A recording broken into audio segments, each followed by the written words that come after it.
ଲକ୍ଷ୍ୟ ରହିଛି ତାର ମୋଟୋ ଗୋଲ୍ କ'ଣ? ଦେଖନ୍ତୁ ପ୍ରତିବର୍ଷ ଭଳି ଆମ କୋରାପୁଟ ଜିଲ୍ଲାରେ ଏ ବର୍ଷ 16ତମ ନ୍ୟାସନାଲ୍ ଭୋଟର୍ସ ଡେ ପାଳନ କରାହେଉଛି। ଆଜି ପାଳନ କରାହେଉଛି। ଏହାର ଲକ୍ଷ୍ୟ ହେଉଛି ଯେ ଆମର ଯେଉଁ ନୂଆ ପ୍ରତିବର୍ଷ ଯେଉଁ ନୂଆ ଭୋଟର୍ସ ମାନେ ଆସନ୍ତି ତାଙ୍କୁ ଆମେ ଚିହ୍ନିତ କରି ତାଙ୍କୁ ନୂଆ ସଂଯୁକ୍ତ କରିବା, ଯାହା ସଂଶୋଧନ କରିକି ପୁନଃ ତାକୁ ଏଇ ଗୋଟେ ବାର୍ଷିକ କାର୍ଯ୍ୟକ୍ରମ ପ୍ରତିବର୍ଷ ଏଟା କରାଯାଏ।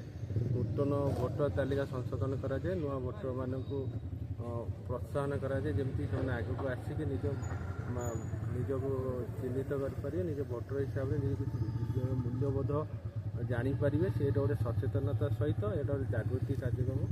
ଏଇଟା ଇସିଆଇ ଅଫ୍ ଇଣ୍ଡିଆ ଦ୍ୱାରା ପ୍ରତିବର୍ଷ ପାଳନ କରାଯାଏ। ଏଇ ବର୍ଷ ଆମର କୋରାପୁଟରେ ଏଇଟା ପାଳନ କରାହେଉଛି।